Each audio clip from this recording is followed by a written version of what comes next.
Bagi yang bergaji kecil, macam mana agaknya nak buat simpanan emas ni macam mana nak mulakan tabungan emas? Tengok ramai sangat kawan-kawan sekarang dah buat tabungan emas, tapi agaknya cara dia macam mana untuk kita yang bergaji kecil ni?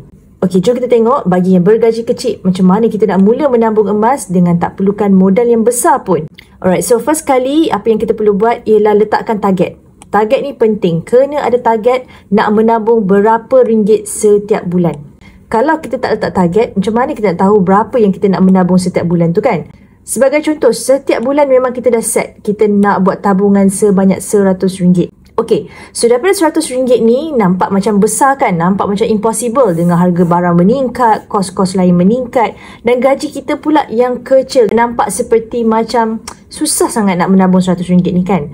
Okey, daripada target RM100 setiap bulan ni, pecahkan dulu kepada target yang lebih kecil. Sebagai contoh, 1 bulan, 4 minggu ni kita target nak dapatkan RM100. Daripada RM100 yang kita nak kumpul sebulan ni, kita pecahkan mengikut minggu. So, 1 minggu, RM25. 100 bahagi 4, dapatlah RM25 untuk setiap 1 minggu. So, 1 minggu ni ada 7 hari kan? So, setiap hari kita perlu buat tabungan sebanyak RM3.60. RM25 bahagi 7 hari, dapat RM3.60. So, RM3.60 ni kita genapkan kepada RM4. Nanti kalau sen-sen ni payahlah pula kan? So, kita genapkan sahaja kepada RM4. Okey. Next step ialah kita mula kumpul duit ikut target kecil ni tadi. Target ni sama ada kalau nak kumpul ikut mingguan ke, harian ke, terpulang kepada kita punya keselesaan. Kalau gaji hakiki tak mencukupi untuk kita kumpulkan RM4 satu hari ni, apa yang kita perlu buat ialah cari cara lain untuk dapatkan savings tersebut. Carilah side income ataupun kerja-kerja tambahan lain ataupun kurangkan perbelanjaan yang bersifat membazir. Asalkan sehari kita dapat terkumpul RM4 tadi tu. Alright, so dah cukup 1 bulan akan ada RM120. Macam mana dapat RM120? RM4 tadi kali dengan 30 hari. Dapatlah RM120. Dah terlebih pula kan? Sebab tadi kita target nak dapatkan RM100 sahaja.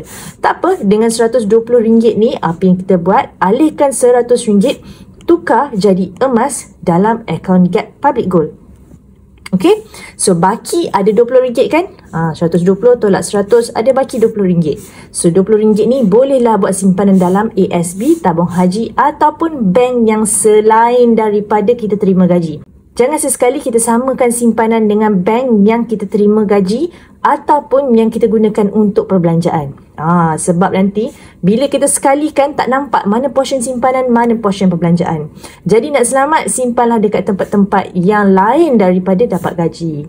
Nampak daripada sini bukan sahaja kita dapat buat simpanan emas, tapi juga dapat buat simpanan tunai.